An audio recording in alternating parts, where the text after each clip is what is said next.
Hello and welcome to EvilGinger Miniatures, where I will be holding my usual discussion about all things EvilGinger, some modelling bits and pieces, and upcoming channel developments. What I normally do on a Tuesday. And as usual, I will be in the chat to reply, as this will be premiered at 7 o'clock on the Tuesday. What have I been up to? I've been up to a lot of things. I've had a bit of fuss from sort of noises off, but mostly that's calmed down to the point I can effectively ignore it. And I've actually been getting on with modelling and painting, which is what I'm about. And it also is the thing that makes me sort of is good for the mental health and things like that. So it's generally good. I still haven't worked out what on earth is wrong with I'm doing wrong with the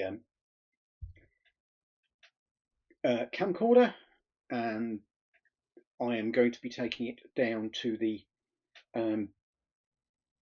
role-playing group on Tuesday, where I do the Ars Magica game, because there are some people there who know a bit more about tech than I do, and I'm going to ask them some silly questions that they probably think are very basic, like to try and work out why it's misbehaving, because I can't get it to record, and it doesn't seem to be responding to the touchscreen at all. So that's a nuisance, because I would like to be out filming things, and I want to use it for the games that I'm planning on doing, which is forthcoming, and I'll be doing a separate episode on those in due course. I can use the compact camera to film, and it will do, I think, 20-30 minute episodes. So I'm either going to have to learn how to clip things together, or I'm actually going to have to be brief and keep my gaming sessions to under 30 minutes an episode. So easy the choice. I'm going to try both. The dungeon floor plans, which are all in the workshop at the moment, and I've not brought back up because I'm absolutely crammed with stuff here, and I haven't really got the space for them, will be used in that. And I will be running a game involving using the Hackmaster rule system with a few of my own modifications and a custom species. Species in question are these. Hackmaster, by the way, if you've not encountered it, is a old school D&D game which handles very much like first and possibly second ed. It can be very lethal, it can be very cruel, but it can be an awful lot of fun. Character generation is a bit complicated, though not quite as bad as Dark Eye, but the actual rule system, especially the combat system, is very elegant and flowing. And whilst it's going to be a bit of a pain to manage several characters and the NPCs at the same time, enemies at the same time, I'm fairly sure I can do it. I've GM'd Hackmaster quite a lot, and hopefully I'll clear the rust off that not recently used skill. But basically, expect old school D&D adventures. The custom race or species that I'm using are the Tieflings, and these are all kit bashed out of various models, but the helmets or heads are all from the Frostgrave Demons set. And this is a Tiefling fighter with a great axe. He's also got a long sword and a shield as a secondary weapon, and he's in complete full mail armour. He's a bit shiny at the moment because I only gloss varnished them yesterday, and as I use enamel gloss varnish, it can take a couple of days to dry. And I had these in the kitchen for some reason, and it's colder in there than it is in the rest of the house. Then we have a ranger who has a small shield, an axe, and also a crossbow, though it's not modelled on here because you can clutter figures up far too much. Be a light crossbow. It's got the quiver for the quarrels, and that comes from the Frostgrave Demon set. And these bits and pieces come from Wizard set, all sorts of Frostgrave sets. But the body is that of a Saxon, or that rather nasty looking axe comes from the Folk Rebel set, and I cut as to the arm it's attached to. I cut it off at the elbow because this Victrix one, like a lot of Victrix ones, have with tunics on, with double tunics on, have a separate elbow. So that's him. All the characters will be available to be named in the game, but again I will talk about that later. We have a female cleric. Clerics and Hackmaster are very, very, very wide and varied. I haven't decided a cleric of whom, but it's probably going to be one of the ones that doesn't have much, doesn't put much stress on what weaponry their clerics use or armour. But she's in light armour, leather, and she's got a breastplate underneath, or a metal plate attached to the leather jerkin. But that's your cleric. Might do another cleric that's more in armour, possibly with a greatsword. Victrix are a great sword model, but I'm not sure whether I can actually convert because he's swinging the sword overhead, and it's very different. And I don't think I'm going to be able to get it over the helmet with the horns. This guy's a thief,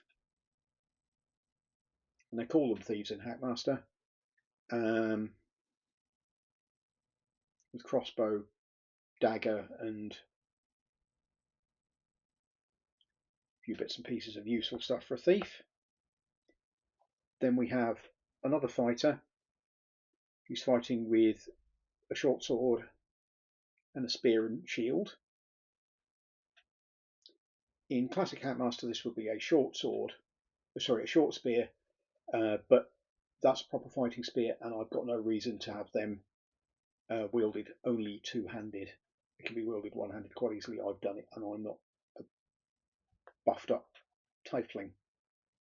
And finally, we have one that's completely finished, and have done for a while, which is a tiefling wizard. I may very well do another wizard out of the female set, but I'm only ever going to have about six characters on the table at one time. But it would be nice to have a bit more variety of figures, and I enjoy kit bashing these. And this is a Frostgrave wizard, and it's just a Frostgrave wizard with a few bits of belt clutter from assorted places, including wizard sets, and a demon head from the Frostgrave demon set. So that's the Hackmaster thing that's coming up, and that is the first thing that's coming up. I'll do a separate episode about that, and I will go into far more detail about the whole thing there. But treat that as a teaser for that. Also, for role-playing, I'm doing these. Now again, these are at the shiny stage, and I'm going to have to faff around and get them out of the... Actually, I'll tell you what, I've got two cameras set up, so I can actually show you the other lot en masse. So going over to the second camera, we have wizards. I'm going to replace that camera because it's not very well focused, and I don't know why. But that's the second lot. I'll probably get another one like the main camera, but that is the characters. I just need to move those out of the way and fiddle around over here.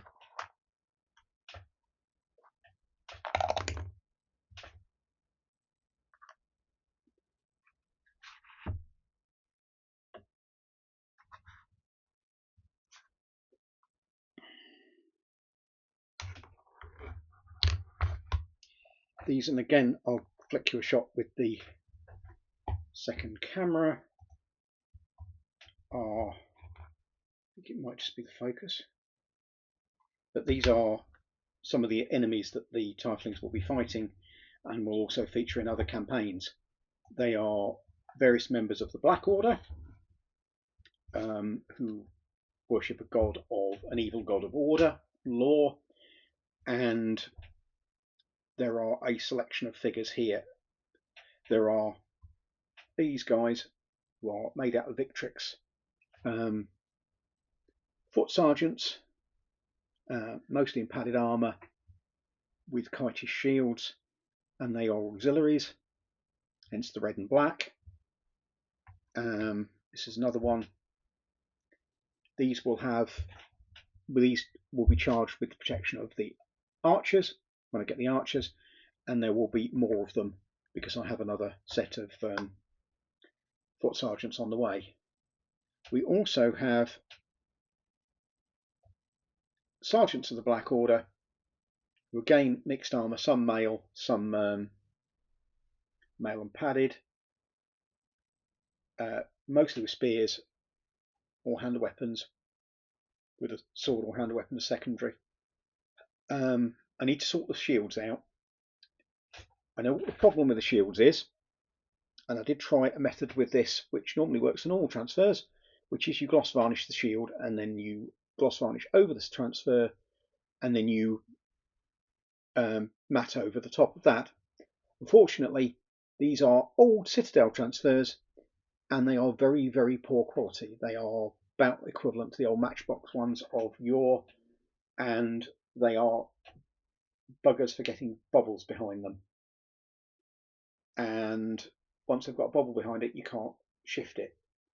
But there are ways of fixing this. It's just that I don't have them to hand, and there are decal softening stuff and decal setting stuff that will make the decal porous enough to let the air out. And when I've got those and I've played with them and got the hand back in with using them, I will be painting those shields over again and reapplying the decals properly. There's a whole unit of these troops. Again, spear, hand weapon, big shield. This is a hand weapon one. Again, these are a little sticky as they haven't been gloss varnished that long, and as I use Humbrol gloss varnish, I used this on them, it takes a little while to dry. Unless it's really, really hot, or I have the drying radiator sorted out. I still haven't done that. It's under the desk at the corner. Also, support characters or leaders, I have this guy who's a cleric of the Black Order. He's actually a chap in charge, really, because they're highest on the hierarchy. And I have two wizards, one of whom is completely finished, and this one who is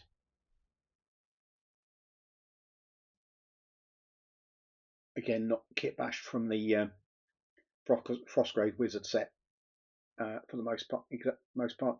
I think some of the weapon came from another set, but those will again feature, as will other monsters, as will Reaper models, as will a lot of the collection that's behind me in that game. And I'll be using the dungeon floor plans you've seen, but I'll be laying them out on a proper mat or felt, and I'll be filming them hopefully from sort of 3/4 overhead angle like traditional RPGs.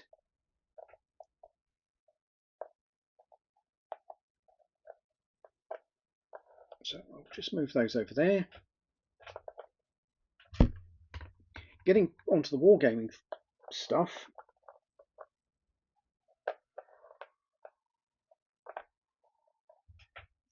I have also been painting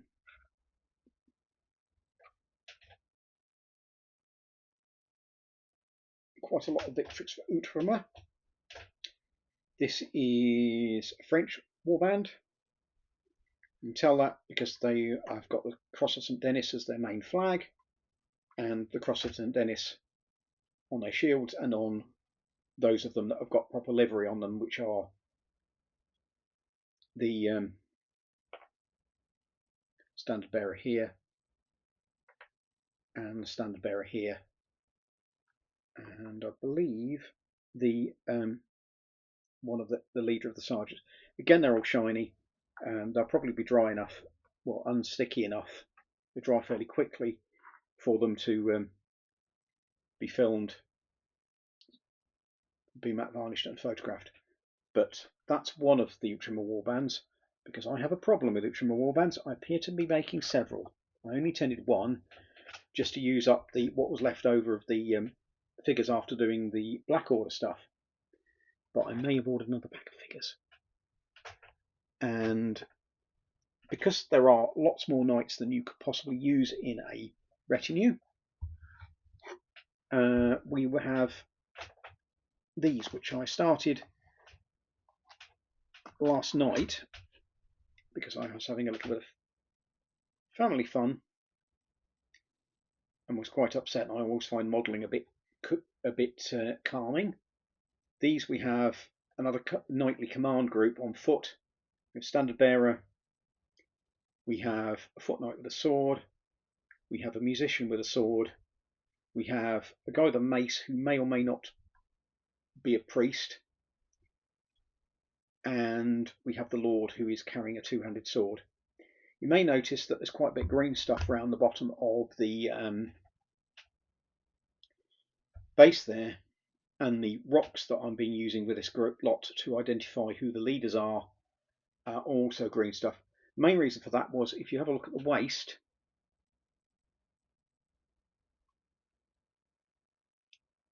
you might notice there's some green stuff work there. Now this guy comes in multiple parts. He comes as legs, a torso, and the skirts of his surcoat, and all of those clip together, and I couldn't get them to fit together properly, and I had to file bits and pieces to try and get them to fit, and eventually it left a little bit of a gap under the belt, as you can see probably going around the front there, and I filled it with green stuff, and as usual I made more than I actually needed, so hence the rocks. These will have foot sergeants with them. These will also have mounted versions of the knights, and we will also have various levy, and I'm trying to work out how to do levy for Ultramar. I've got thoughts about using kit bashing involving the Victrix Islamic Infantry. I could use the figures from Footsore, which are absolutely lovely, particularly the metal castings. Unfortunately, Victrix are a little big and chunky when compared with each other, compared with them, and I don't think they fit stylistically. I mean, you're going to get big people and little people, but it just grates a little bit, because the difference in height between a 5'5" man and a 6' man in 28mm is 4mm at most, because a foot is a foot, yeah, because it's it would be 4mm. So I'd prefer to use a 1/32 32mm or 35mm figure for that, rather than, and it would be a specific character who was a big guy. So we've got the French warband, that's the majority of it. I'm particularly fond of this guy with a crossbow. He's also a leader, but he's a leader of a group of Armenian mounted crossbowmen, and I need to get the mounted sergeants set, because the Norman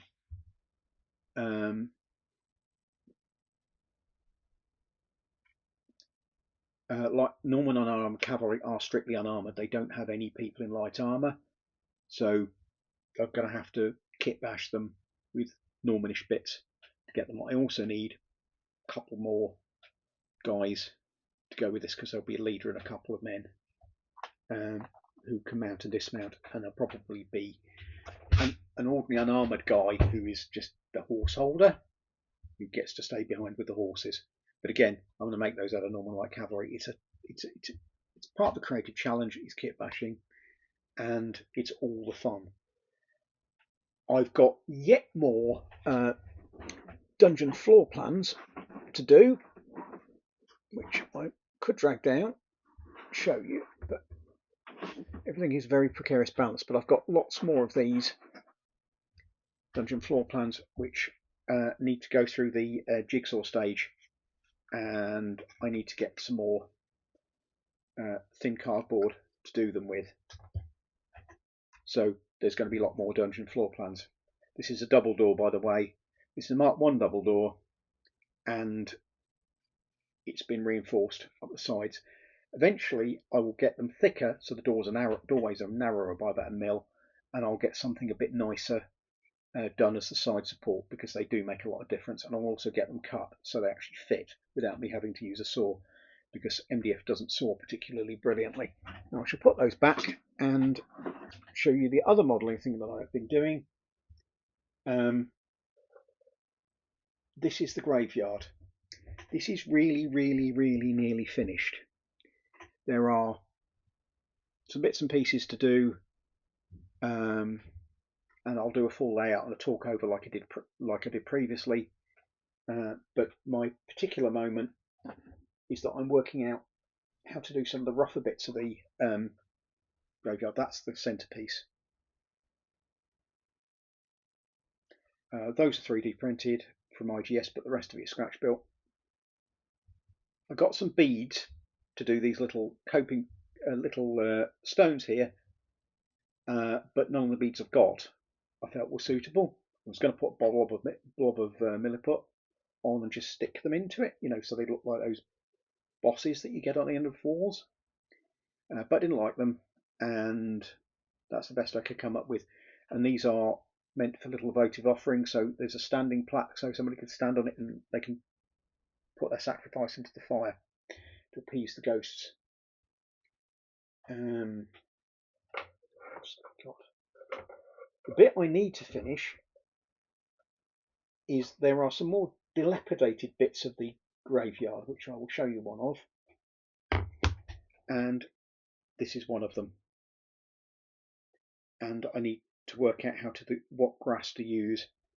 I've used one colour grass there.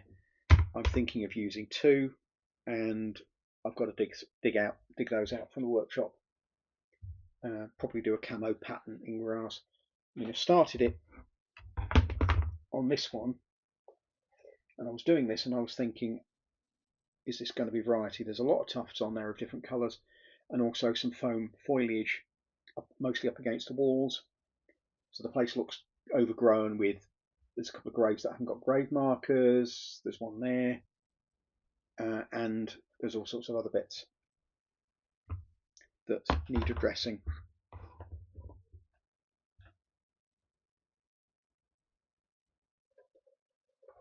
Downstairs in the workshop I've got a mooring field I'm currently doing, and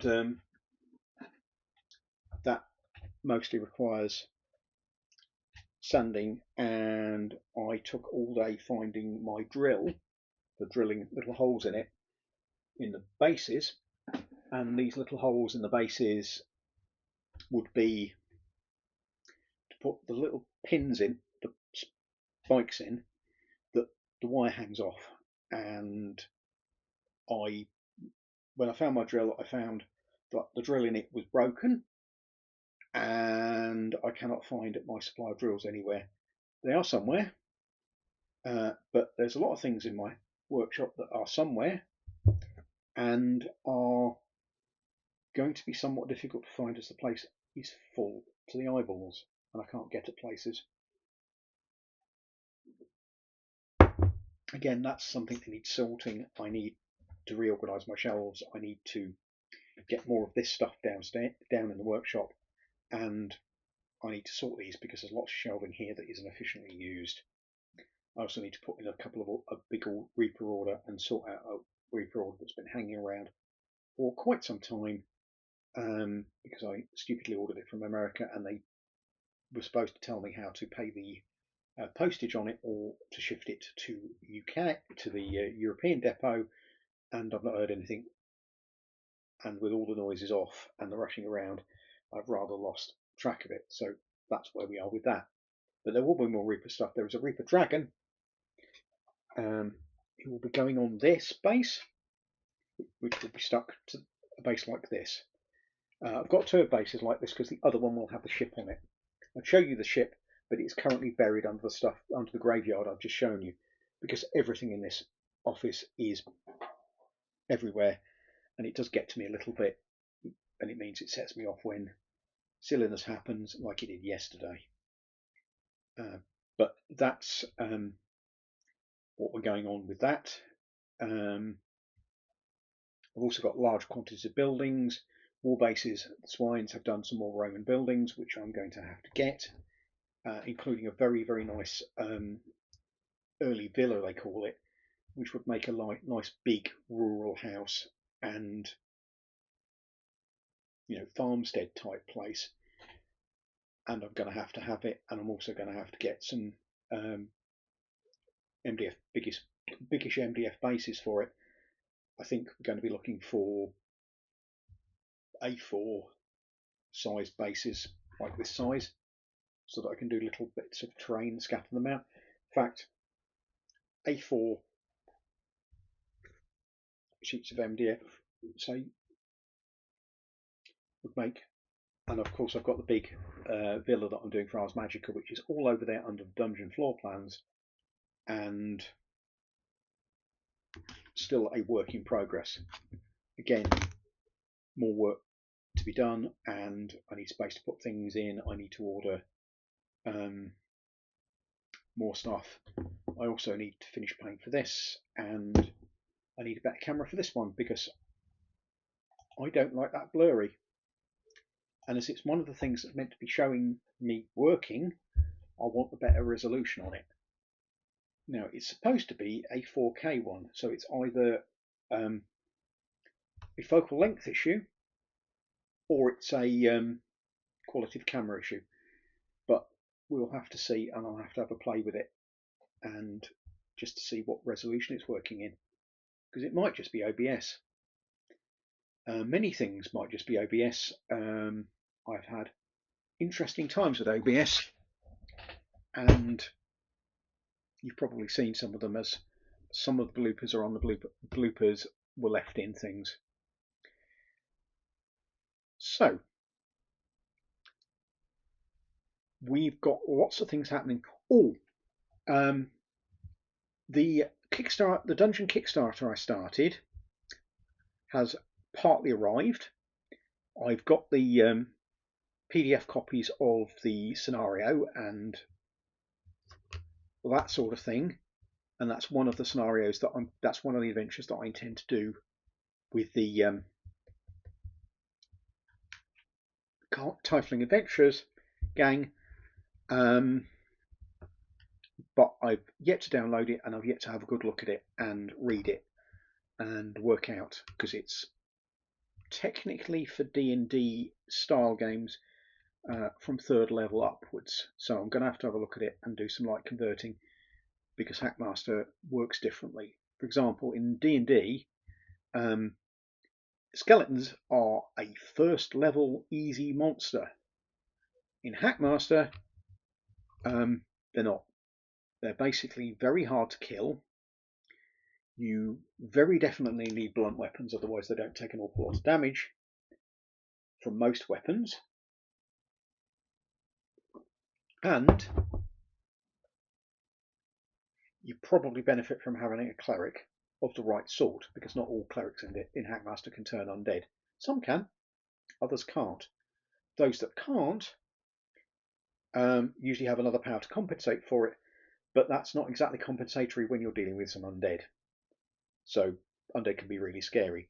And zombies, I almost had a total party kill the first time I used zombies in anger, because they are even harder to kill than skeletons, being less brittle, more leathery, and you basically need magic weapons to significantly hurt them, or someone who knows what they're doing with a big two-handed chopping weapon.